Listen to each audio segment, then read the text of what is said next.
Want to welcome you back. Hope you've all enjoyed your lunch and are ready for our very anticipated keynote speaker. To introduce the gentleman, it's my pleasure to introduce the Vice President of San Joaquin Valley Business Unit for Chevron North America Exploration and Production Company. What a mouthful that is. Now, I'm sure I'm not telling you anything you don't already know, but Chevron is the largest oil and gas producer in the state of California, and it's the leading producer of thermal heavy oil production, not only in the San Joaquin Valley, but internationally too. In addition, Chevron is a diamond sponsor for this year's event. Please welcome Greta Leidecker.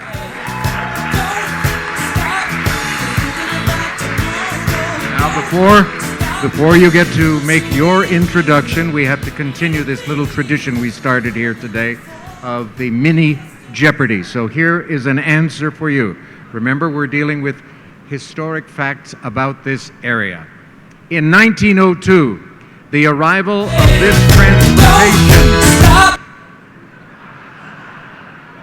of this transportation made development of the Midway Sunset Field economically feasible. I'd like to make this a true daily double. Risk everything you've got. Yes. What is the railroad? She's absolutely right.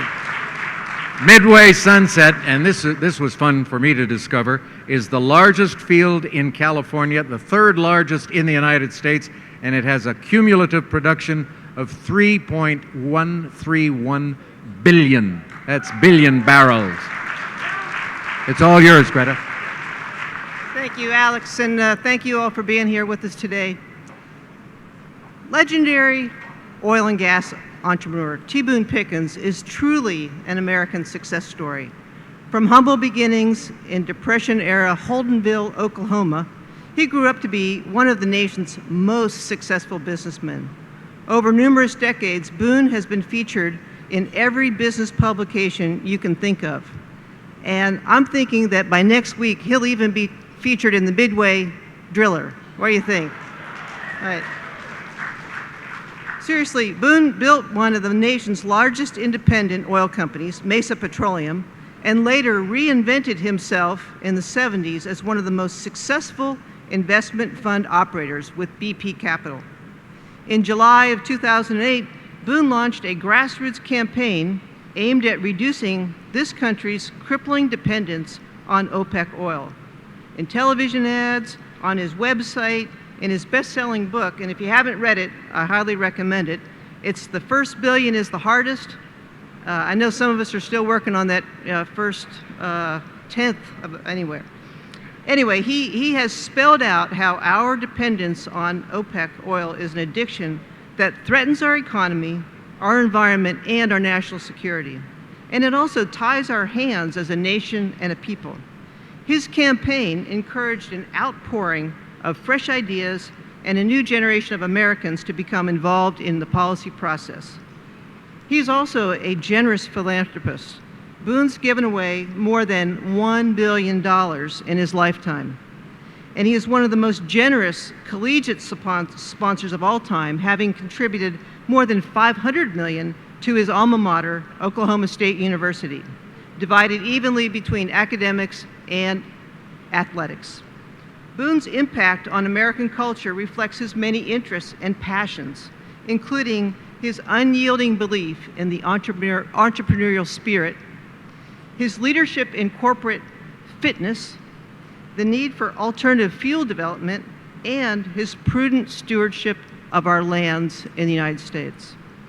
At a time in life when many others are concentrating on their golf score or seeing how many places they can visit on a cruise ship, he remains a dynamic force in our industry. Equally comfortable in predicting the full-year win-loss record of the Oklahoma State University football team just after 1 week of spring practice as he is in predicting oil price 6 or 9 months out, he is sought out for his insights and his predictions and his ability to base all of this on his solid understanding of the fundamentals and his ability to convey a very compelling case. His awards and accolades would take up most of the rest of the time we have, so I'll just say, without further ado, let's give a warm welcome for Mr. T. Boone Pickens. Riders on the storm, riders on the storm, into this house we're born, into this world. That's good. We've got a full house. Yeah, I believe they came to see you. I'm not sure. That was a great introduction. Well, you got a lot I to wish work my with. mother and father had been here. Well, I do too. I'm sure they're proud of you looking down on you. Thank you. So, Boone, I think one of the things that, is people want to come hear about is what's your views on current oil price. And, Are you ready? well, I was to say, I know you've put out a number out there sometime recently. The number was put out there the third week of December, 2014. And what I said on Squawk Box CNBC was that $70 by the end of the year. That's this year, 15. I'm not going to throw in the towel that I've got 2.5 months left. Right. Okay. And we hope you're right. Oh, I know you do. I know where I am. Right. I know I'm sitting in the middle of an oil field, very big oil field. Yeah. If I miss, I won't miss by more than 3 months. By the end of the first quarter next year, we'll be 70. But I still think that I've got a pretty good chance. I'm not like the guy that fell off the 10-story building. You know, when he went past. They want to hear you. Okay. Now can you hear me? Okay. Now that opened up another story, but Okay. I'll finish this one first. Okay. That I'm not like the guy that fell off the 10-story building. When he went past the 5th floor, he said, "So far, so good." Right. Okay. I don't think I've gone off the building yet. Right. But now the story where he changed my mind. I made a speech in Midland, Texas, and I appreciate the turnout here. It's a full house. We had one there too, but Midland's a little closer to home for me, West Texas, and there are about 3,000 people there. And I talked for maybe 2 or 3 minutes, kind of like that, and somebody got up on the front row and said, "We can't hear you. There's something wrong with your mic." And so I looked down. I didn't have a mic. So I got up, and I was sitting on it. So it'd fallen off, and I sat down on it or something. So I took it and put it on, and I said, "Well, you can say the first 10 minutes he talked out of his ass." And that's the only quote I got in the Midland paper the next morning. Huh. So, Well, we'll do better than that in the Taft Midway Driller, I'm sure. So seriously, though, let's talk about it. What are some of those factors that we would look to see that would help us understand supply and demand, and when we can see oil returning to maybe that price you've put out there of 60 to 70? well, that's what we're talking about is supply and demand. Right. And what got us in the problem a year and a half ago was actually the United States supplied too much oil. We had gone from a high water mark in 1970 of 10 million barrels a day, and we had gone downhill to 4 million barrels a day. And then along comes horizontal drilling and multiple fracks in the horizontal hole and all. And we built our production back up, the United States I'm talking about, to 9.6. Well, that oversupplied the world market. You say, well, no, that's oil in the United States. But remember, the United States uses 18 million barrels of oil a day and imports half of it. So we import half of our oil. And so therein, we didn't have to import as much, which put other oil that was coming to the United States into the world market, and consequently we were oversupplied, and that was it. Well, the Saudis, who have always, it seems like they have always adjusted their production to fit the market. So, meaning adjusted to stabilize, which means keep the price up, is what they wanted. Of course, if I am selling oil, I'd rather have $100 a barrel for it than I would 50. And so the Saudis let us know a year ago that they would not cut to stabilize the market. So what does that mean? It means you, the United States, you're the one that's oversupplied. So now we have a new swing producer in the world. It's us. It's big companies like Chevron, Right. not little companies like I have. Well, All you big guys. We got big because you helped us get big, right? She said they got big because I helped them get big. I teed up 2 companies for them and ran them in to your net. Golf and Unical. So Thank you. It's the first Chevron person ever thanked Thank me you for that. for Gulf Oil. Yeah, it was And great people, great assets. but anyway, so there you are. You're oversupplied. What did the United States do? We started laying rigs down in the United States. And the day I made that prediction, we had 1,609 rigs running for oil. About 2/3 of them were horizontal. And today we're down to 595.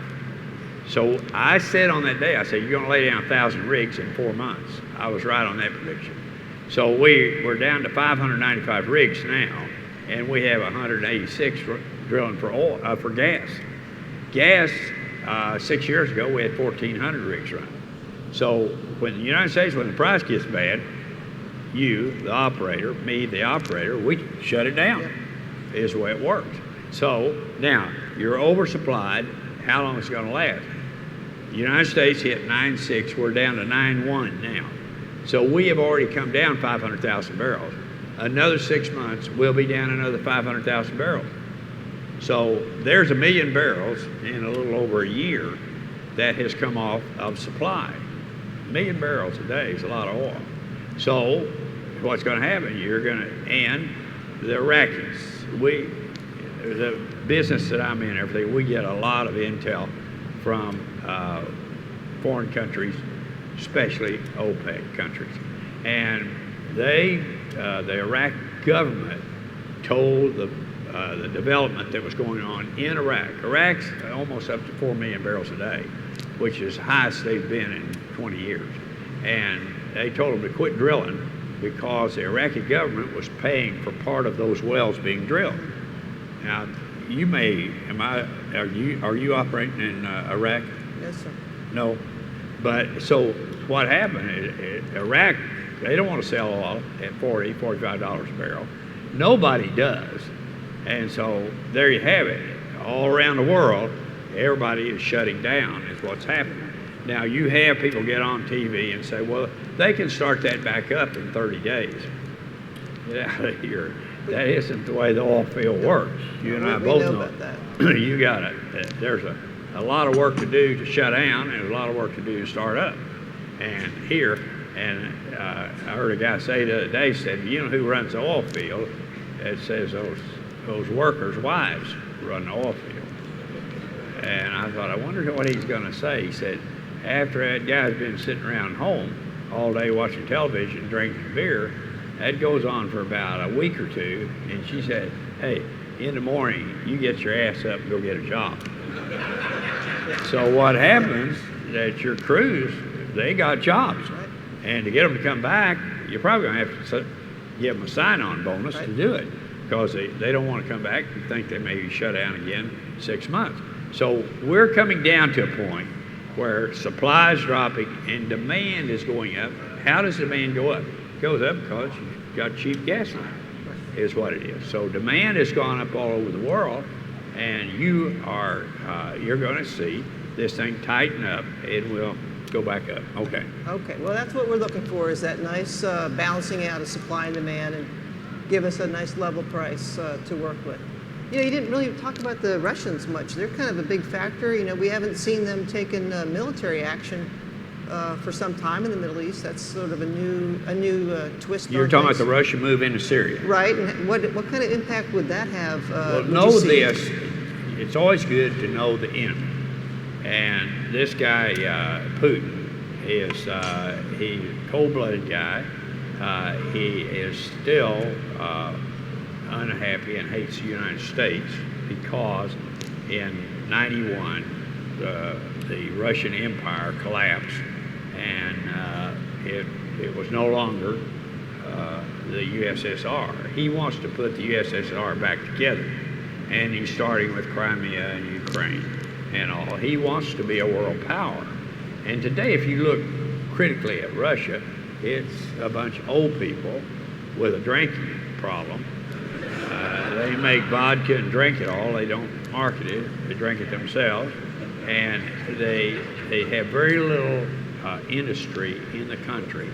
And really their income is off their oil and natural gas is where their income comes from. So he would like to be a factor. It's real easy, to go out there and you're a professional, whether it's golf, tennis, football, or whatever, and they tell you you're going to play against the local high school.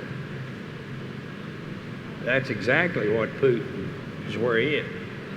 His opponent, our president, is high school. The guy, Putin cannot believe what's happened to him. Here he is, wanting to get back on his feet, reestablish the USSR, be a world power again, and he doesn't have an opponent. He doesn't have anybody that's going to stop him. Now, he also knows next November we're going to get a new president.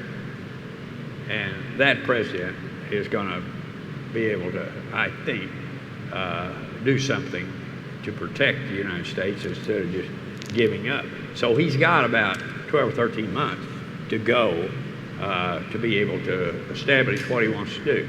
But let's go back to the Mideast just for a second. Okay. Russians got kicked out in '72. Now they invite them back in to Syria. Well, get out a map of the Mideast, and Syria is sitting right in the middle of everything. It's very close. I think it's just across the fence from Iraq and Iran. And he has been invited back in. He's sitting there with options on the table. He needs to thumb through them and decide what he's going to do. But just in case, I don't think it's going to take a war to accomplish this, because those producing countries want a higher price for their oil. Russia wants a higher price for their oil. You can hate somebody, and if there's a chance for both of you to make money, you can forget how much you hate him. You know what I mean? And sit down and say, let's make a deal, here. And we can hate each other next week. But here, he may be able to accomplish some things just by negotiation. In the Mideast, they cut 1 million barrels between Russia and in the Mideast. But what are you dealing with? The Mideast and Russian oil just so happens to be a half of all the oil in the world. So he was able, Russia has a lot of oil, but the Mideast, I'm not talking about now OPEC. OPEC, a lot of countries, Venezuela, Nigeria, those are countries not in the Mideast, but they're part of OPEC. But I'm talking about the Mideast only, that he would have half the oil in the world if he made a deal in there. And I think that all of them want money. And I think you're going to see a geopolitical deal made there within less than 6 months. Well, that just reiterates the need for us in the United States to maintain our ability to produce our own energy, be it from oil, from natural gas, and other sources. So, hey, you mentioned President of the United States. You want to throw out any of your perspectives on? I want to throw what in? Well, I know. Who's going to be the next president? Yeah, what do you think? I somehow don't think Donald Trump is going to be who it is. But we've all experienced, especially see it in sports, that you see a team that should be beating another team handily, and the weaker team keeps hanging around. You know, you score a touchdown and they score a touchdown. And back and forth. This guy's hanging around. I mean, he's still getting, you know, the top spot on the polls every time. I would have thought he'd have faded a month ago, but he hasn't. The doctor, I know these people. I mean, honestly, I can get them on the telephone. And I bumped into the doctor in the green room at Fox. Green room is where you wait to go on. Sometimes you get there early, you're in there for 30 minutes, and people come through and you have an opportunity to visit with them. And Ben Carson came in. I know Ben. And we sat down and talked, and I told him, I said, that, you know, you keep moving up on Trump. And he's, you know, he's like 21 to 19 or something like that. And he said, yes. And he said, we feel real good. And we talked for quite a while. So I don't know. Carson may be the guy. I don't think it's going to be Trump. I think if you look down the others, I like Carly Fiorina, and she's by far the best on the debate. I think she's smarter than the guys are, and she anticipates questions about as well as I've ever seen anybody. She doesn't answer before you ask the question, but as you start to answer a question, she's crafting an answer. And so she when it comes her time to talk, she is ready to come right out with a answer for you. So I think Carly could be. Carson is not my first choice, but I kind of grade all these people about the same level. Rubio is pretty impressive too on questions. He's very articulate and all. Not much experience. The guy's pretty young. He's 43. And so who do I pick?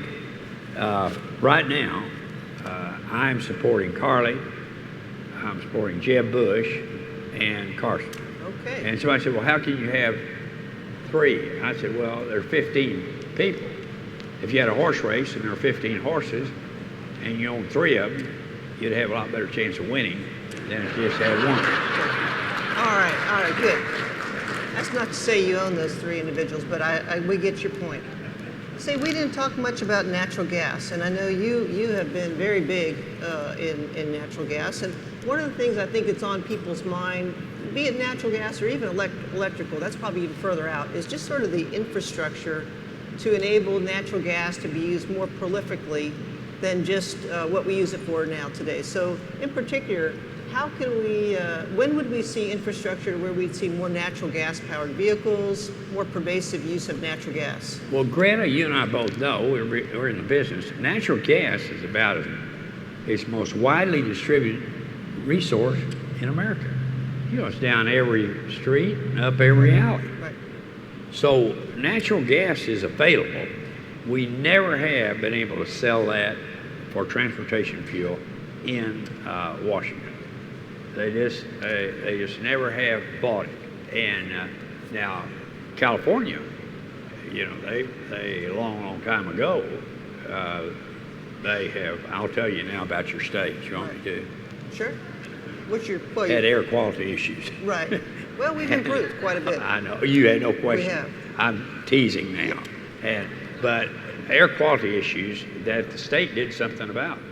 And for instance, at Barry Wallerstein down here in Southern California, he's South Coast Air Quality Management District, AQMD. Wallerstein's a tough guy. He has air quality issues. He said, what are my biggest polluters? And I said, trash trucks. They idle all the time, inefficient, burn, everything else.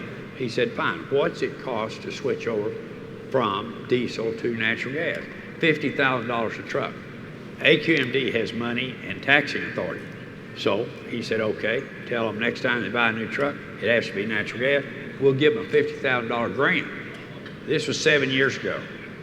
Today they give no grants, and all the trucks over 70% of the trucks, all the new trucks, are on natural gas in Southern California. Well, what did that tell you? One, when you have a leader, and Wallerstein's a leader, he can make up his mind, tell you what to do, and has the authority to carry it out. Well, if that guy makes good decisions, he's going to look very, very good. And he looks good by what's happening. But now trash trucks all over the United States are going to natural gas away from diesel. So over 70% of the trash trucks purchased last year in the United States were on natural gas. So natural gas is there. A guy was in my office yesterday, and they're switching out in an asphalt plant. They are switching into the plant natural gas away from diesel.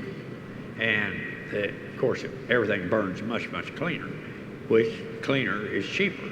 And so he told me, he said, all asphalt plants in the United States within 10 years will use natural gas in them. So what's happening, natural gas is cleaner, it's cheaper, and we have so much of it. We got a 150-year supply of natural gas in the United States. And the price doesn't go up. It just stays at $2.50. So natural gas is being used, and it's going to be used more. What's going to happen? Well, Boone, I've had a chance to read your book. You know, The First Billion is the Hardest. It was. Well, I wouldn't know. Can we have you two speak up? Oh, sure. We're being asked to talk louder. Is this loud enough? Yeah. Okay. Well, one of my favorite principles that you have, or Booneisms in that book, is it's all about the team. And you know, here we are in this Petroleum Summit, and I guess I'm trying to inquire from you, what would you advise us as a California community of oil and gas producers, people who are in the oil and gas business, of things that we can do to work more as a team? Because I don't know about you all, but it feels like we're kind of under attack a little bit from people who want to take down our industry. Well, now wait a minute. You said take down our industry. You think about government now? Well, yeah. I mean, when you get a government that proposes let's quit using fossil fuels. Yeah. That is always amusing to me. Tom Steyer from California is a staunch environmentalist, and I know Steyer. And I said, Tom, explain to me. I got one question for you. You want to wipe out fossil fuels, and of the 93 million barrels of oil produced in the world every day, over 70% of it goes to transportation fuel. Right. Gasoline and diesel. Over 70%. And you want to take out that. He said, well, I'm not against natural gas. I said, well, it's a fossil fuel. I know, but I'm not against it. I'm just against gasoline and diesel. I said, okay, let's say in the morning, snap, Tom Steyer gets what he wants, cut out fossil fuels. What's the alternative? You won't believe this answer. He said, I would turn it over to the government and I know, laugh, go ahead and laugh, but I'd turn it over to the government, and with their vast research, they would tell us what to use. Wow. We'll be walking. Yeah, but in the meantime, what happens? You shut everything down. Right. It's insane what they want. Stop fossil fuels. What can we do better to work together as a team? You're not going to, Chevron's not going to go out and get Oxy to be a team member with them, other than if it's some way they both can make money. And yeah, they'll sit down and talk. They're smart, both of them. I hate this. You're an engineer, aren't you? Geophysicist. It's what? We both are geologists. Oh, you're geologists. We can talk openly about engineers. Right, we can. Okay, but working together, companies can work together. Technology, you hate to pass some good idea you got off to another company, right, or to the industry. You try to protect what you've been able to create and all, but still, it's. I'm not so sure the industry hasn't gotten more friendly with each other in the last 20 years.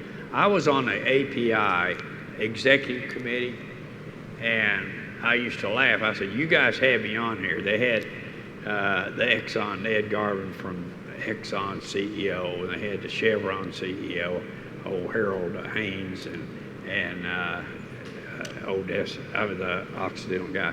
But anyway, I was on there and I said, you guys have me, I'm just a token independent on this board. You just have it, because you have to have an independent on there. I said, you never let me talk very much. And you don't listen to what I say when I talk.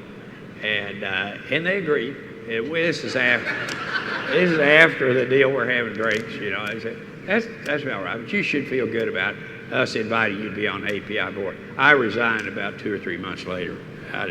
That's not my game. But teamwork, you gotta do it within the company. Of course, that's easy. Yeah. And you should never be selfish or protective of some idea you have within the company. I mean, because somebody may have an idea that helps your idea. Right. And the best way to arrive at the best answer is to include smart people in making a decision. Yeah. So that, I think, what Carson will do if he's president. I think you're going to find him. He does it. He's not an expert on foreign relations. He's a surgeon, but he's a smart guy, and I think he will get smart people in there. And he is smart enough; he can understand something if it's explained to him. You know, he knows he can catch on real quick. I just switched off that because you're going to see different leaders in different roles. And sometimes a leader is not an expert on anything. He's an expert on being able to take smart people, pull them together, and get a good answer. So it's, but leadership is a missing link in Washington, I can tell you that.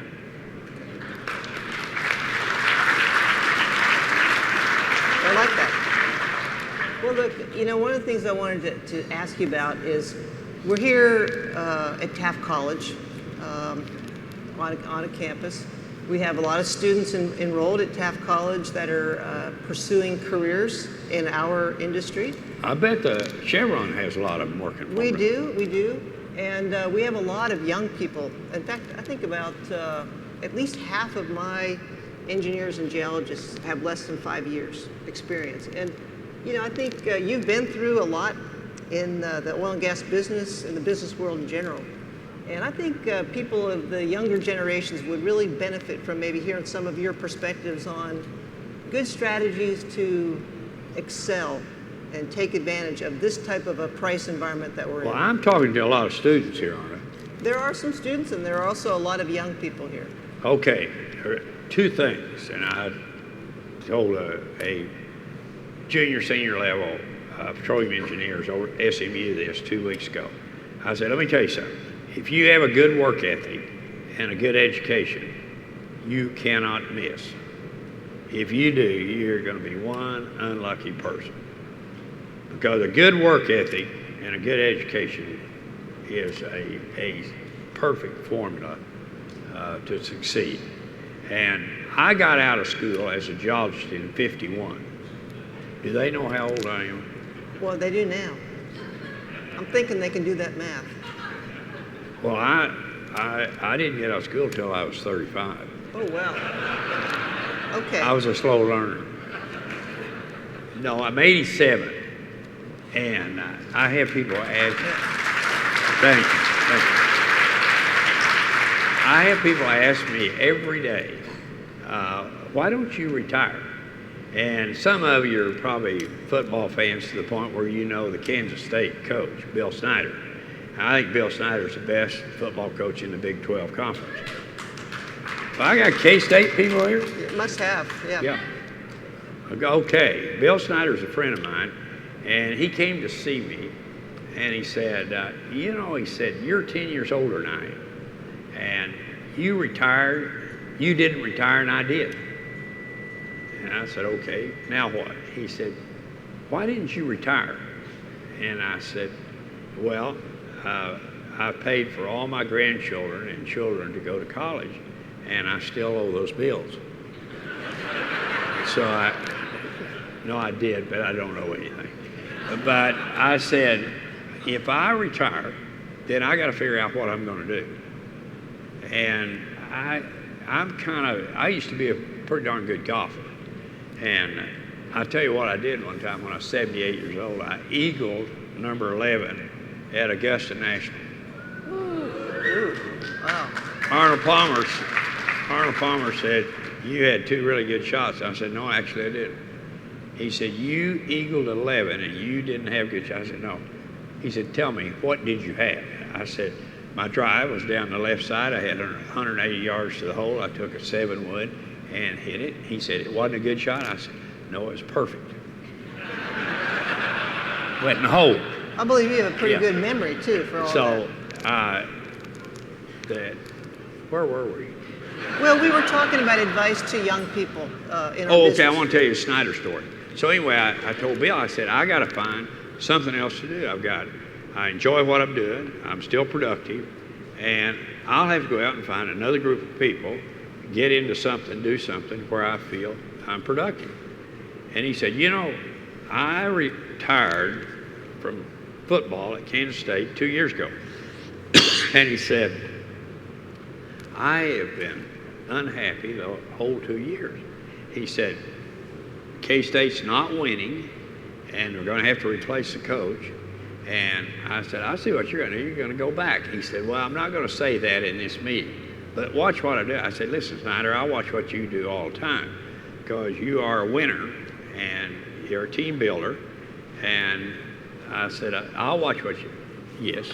The next year, he went back to work, K-State, and he's 77 years old, and he's coaching K-State right now, and he's still a great football coach. So, you know, retirement may not be for everybody, but if you are going to retire, I think you ought to have something to do other than, you know, sit and watch television all day. And so it's, I won't retire. You said that. They'll take me out in the box is the way it'll work. Well, look, I think that's a good thing because you continue to make huge contributions in the United States. You mentioned the word, we talked about environmentalism. I think that maybe this is probably our last topic we're going to cover. And, you know, for me personally, I'm offended when people talk about, well, the environmentalists don't like this, because I and the other 64,000 people at Chevron, we view ourselves as environmentalists. Sure you do. As I know you do, because you have taken a significant interest in... But I got an award last year from Our Day. Our Day, that's hardcore environmentalists. And the first time I spoke before Our Day, which is about 10 years ago, they booed me. They didn't even let me hear what I was going to say. They booed me before I started. Wow. Okay, now they give me an award because they said, you are an environmentalist. And you, Greta, Chevron, are environmentalists. I mean, you're looking at, you've got to produce your oil. Right. And so, but we do it in a very environmentally focused way. So you do. I think that's the thing that we could all in our industry convey that message, is that we as part of the oil and gas industry, we are very concerned about the environment and we take very significant steps to protect it. I just thought of a joke I want to tell you. Okay. All right, this I remember from 1986, and there are not many of you out there remember, but oil got down to $10 a barrel in '86. So Texas oil men had gone downhill pretty far, and this woman was going down Travis Street in Houston, and this frog was in the gutter, and the frog said, "Stop, stop," and she did look down and said, "Well, you're a talking frog." He said, "Yes, I am. Pick me up." She did. She said, "Oh my goodness, a talking frog." He said, "What happened to me? I had this spell cast over me," and said I was turned into a frog. And he said, if a pretty woman like you kissed me, I would turn back into a Texas oil man. She looked at the frog, opened her purse. He said, wait a minute. Aren't you going to kiss me and turn me back into a Texas oil man? She said, let me tell you something, pal. I said, talking frogs are worth a hell of a lot more today than Texas oil men. See, we can even laugh at ourselves. Right. And you know, I think that goes over pretty well here in Taft, California. You know, I'm looking at the time here, Boone, and I think we may be reaching the end of our time together. I thought we were going to go to 4 o'clock. 4 o'clock? I'm not sure that was the plan. What? I know you could. It's getting a little warm up here, though, isn't it? That's fine. Okay. No, you just adjust whatever conditions are. Well, look, I am pretty compliant with the schedule, so I'm going to just say a big thank you for making the big trip out here. We knew you wanted to come out and be here in the midst of the third largest oil company in the United States, oil field in the United States. Any last words that you want to share with the crowd before we give up the stage? I've got another joke. Okay. This banker had a customer, and the customer had 3 loans with the bank, and they all were underwater. So he called the customer in, which was uncomfortable for both of them, and he said, you got 3 loans with us, and they're all underwater. And the customer said, well, it could be worse. And the banker thought that's an unusual response, but probably he's nervous. So he said, and he reviewed the loans. He said, 1, we loaned you money on production, and you're making more salt water than you are oil, and the price of oil's gone down, and so that's underwater. He said, well, it could be worse. And so he went to the second one and said, we loaned you the money to buy the leases. You were going to flip them. The price went down, couldn't sell the acreage, and that's underwater. Well, it could be worse. The third one was, we loaned you the money to buy the drilling rig, and the drilling rig's now stacked. There's no income off that, so it could be worse. And the banker he is very frustrated. He said, well, how in the hell could it be worse? And the customer said, it could have been my money. Is that it? Okay. Thank you. Thank you. Thank you. All right. We have about 15 more minutes. Can we take some questions? Oh, yeah. Hey, I'll take 2 or 3 questions. I can't hear you. How about she's just asking them to ask questions? There's a couple microphones Okay. running around, and then we'll. Okay, you repeat the question. Yes, sir. Okay, thanks. You got it. All right. Here's your chance. Where do we see a question? Who's got one? Come on now. How about it? Nobody? Really? Oh, you got a Come question. on, you got to be Come kidding on. me. You could ask them the win-loss record of Oklahoma State football team. Let me tell you, yeah, we're 6-0. 6-0. It's kind of a scary 6-0. We got 2 overtimes in there.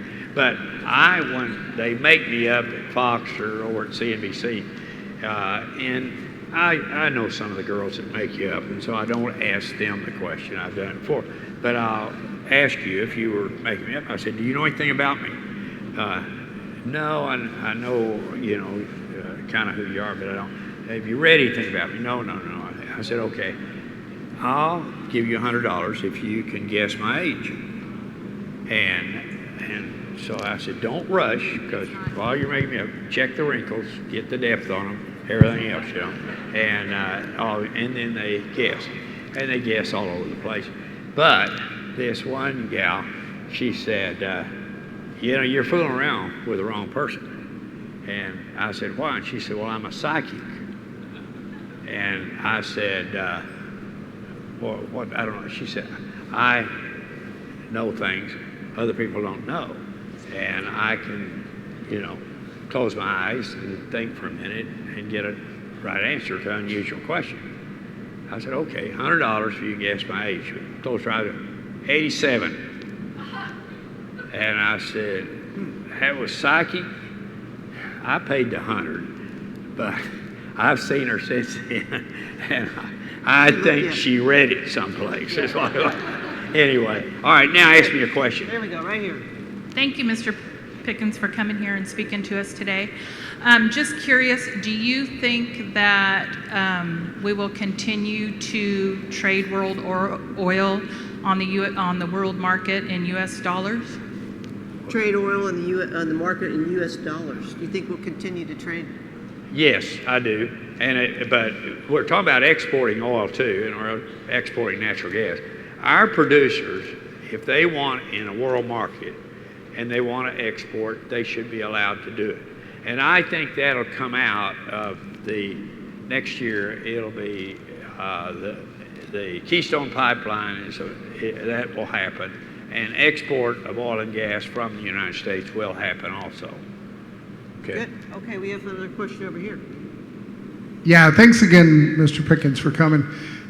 We have a lot of opposition out here to hydraulic fracturing, and do you think that environmental activist groups are going to effectively be able to stop fracturing? No. Fracturing, I saw my first frac job, this is scary. I saw my first frac job at Border, Texas in 1952. I'd been out of college 1 year. And I have never seen anything damaged by a frac job. Somebody said, you're saying they were all successful. No, sometimes we fracked and we didn't get enough oil recovery to make it commercial. And so would you say that's not unsuccessful? It's just there wasn't enough oil to work with. But I've never seen, and I'm up in Pennsylvania last winter, and so this guy gets up and he said, let me tell you, he said that there was a well up here, and I said, well, tell me what the damage was. Don't just tell me that it's a bad idea. Okay, I'll tell you. He said they were flowing back and line broke, and they ran some frack water out on the ground. It went down in the creek and killed the fish. And I said, what was it in the frack water that killed the fish? He said, well, it was salt water. I said, well, let me tell you, I've been up here, and it won't be but a month or two from now, you'll start spreading salt on the roads. A lot of salt on the roads. I've seen it come out of the back of the truck. And that goes down, gets in the stream, kills all the fish. It's a different kind of salt. Yeah, I said salt, pal. But I have not seen any frac jobs that messed anything up. My ranch is sitting in the Ogallala Aquifer. It's the largest aquifer in North America. It extends from Midland, Texas to South Dakota border across 8 states. Okay, that water is from 10 feet down in the low areas on my ranch to 300 feet down on the higher parts of the range. But it is the same water at whatever point you intersect it. And on that, and we're drilling wells. There have been 52 wells been drilled on my ranch in the last 2 years, and there's probably another 50 or 100 wells to drill. I do not concern myself that there's going to be anything damaged by the frac jobs on those. And they do from 20 to 30 frac jobs in the horizontal hole on those wells. Never one problem. So the people that continue to cry about fracking, what it's doing, everything else, they don't get any place because they don't have some reference point that some damage has been done.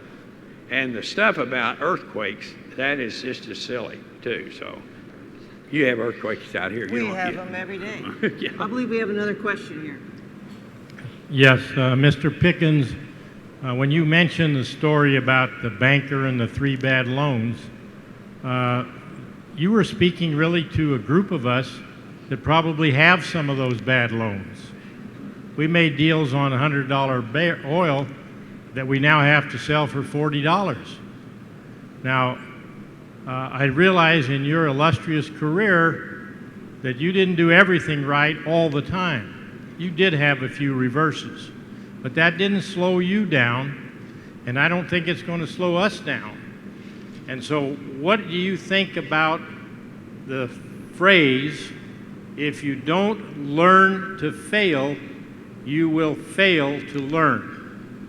I mean, what you're saying, I'm in total agreement with. And I mean, you are going to have down markets from time to time, and you just have to deal with them.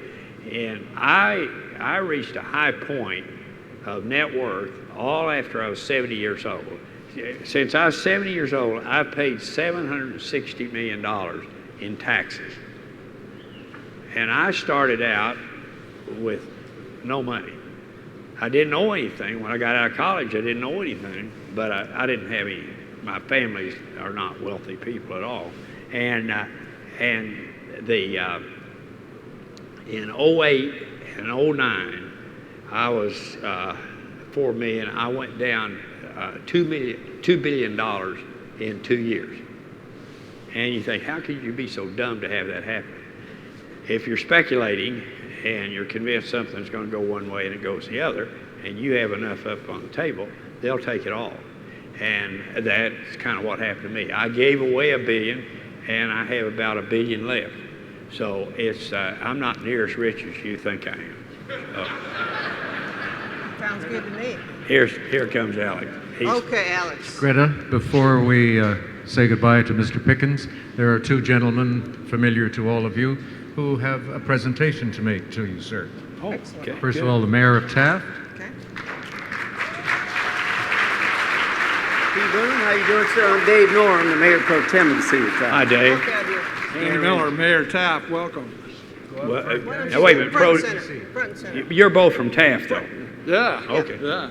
Front and center. Everybody of real quality is. Well, Oh, Okay. We're the Midland, Texas of California. Well, it's a great place. If I was thinking about moving, I lived in California one time. Oh. There wasn't much oil around Del Mar. That's where I was. Well, I oftentimes tell people where I'm from, and they tell them about the city of Taft. We tell them the only problem with the city of Taft, it would be utopia if it weren't for the fact that it's surrounded by California. So that's a problem we're going to try to deal with. All right. So we want to thank you for coming here and make it official to give you this beautiful belt buckle. Oh, great. Taft Old Dorado 2015. And you can wear it with pride wherever you go and let people know you are a part of the city of This Taft. belt buckle will look a lot. This belt buckle will look a lot better when I lose 10 pounds. Hold it up so they can see you. Yeah. All right, got it. Well, thank you very much. Thank Yes, sir. Thank you very much for coming and visiting with you. us. You bet, Dave. Come back and T-Boone visit us Pickens, again. ladies and Okay, gentlemen. thank you. And what's this first?